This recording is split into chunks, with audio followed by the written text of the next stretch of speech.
Kisah Nabi Nuh alaihi salam. Setelah Nabi Idris alaihi salam wafat, sedikit demi sedikit iman masyarakat mulai menipis. Iblis dan pasukannya semakin gemar menggoda mereka. Kemudian mereka mulai senang membuat patung. Mereka membuat patung untuk menghormati para pahlawan, leluhur, tokoh-tokoh yang sudah mati.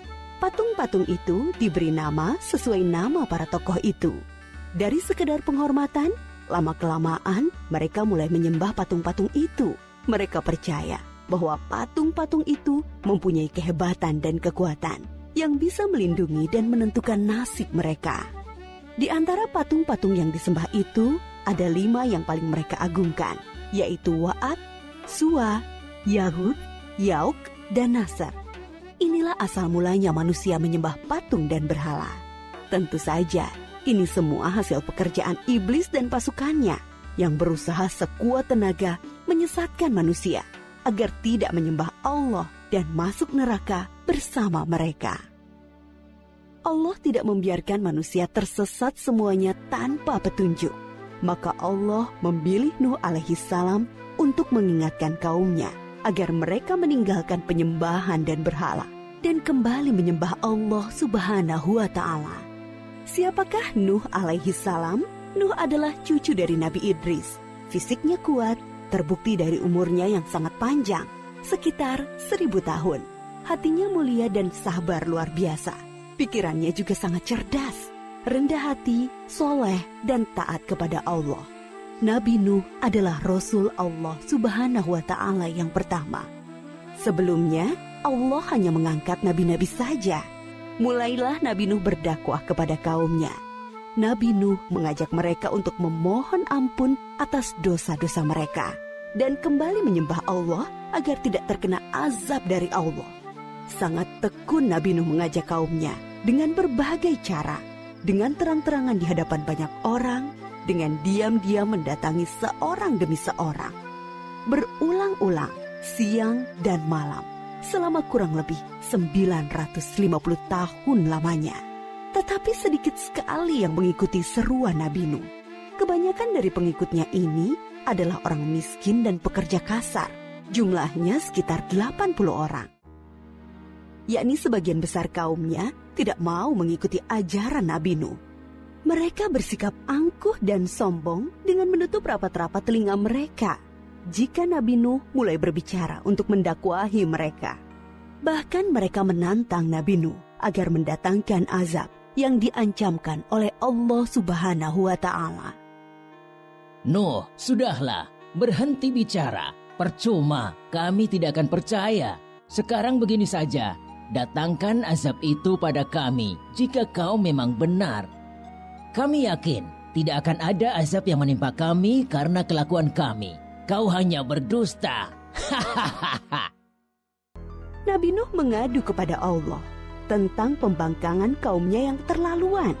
Allah berfirman bahwa memang pengikut Nabi Nuh tidak akan bertambah. Hanya 80 orang itu saja. Selebihnya mereka semua tidak akan beriman karena mereka sudah sangat sesat. Setelah jelas ketetapan Allah bahwa orang-orang itu tidak akan beriman, maka Nabi Nuh memohon kepada Allah.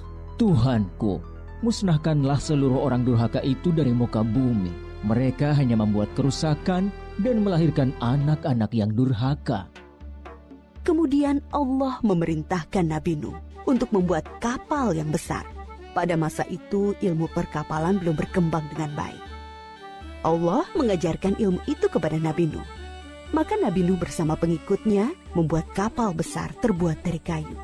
Kayu itu didapati dari pohon-pohon di hutan di sekitar mereka. Ejekan kaum Nabi Nuh semakin menjadi-jadi. Melihat pembuatan kapal itu terasa aneh bagi mereka. Apalagi mereka tinggal jauh dari laut. Lihatlah, terbukti bahwa Nuh gila. apa itu? Bikin kapal ya? Untuk berlayar di hutan. Nabi Nuh dan pengikutnya bersabar dan tetap tekun menyelesaikan kapal itu.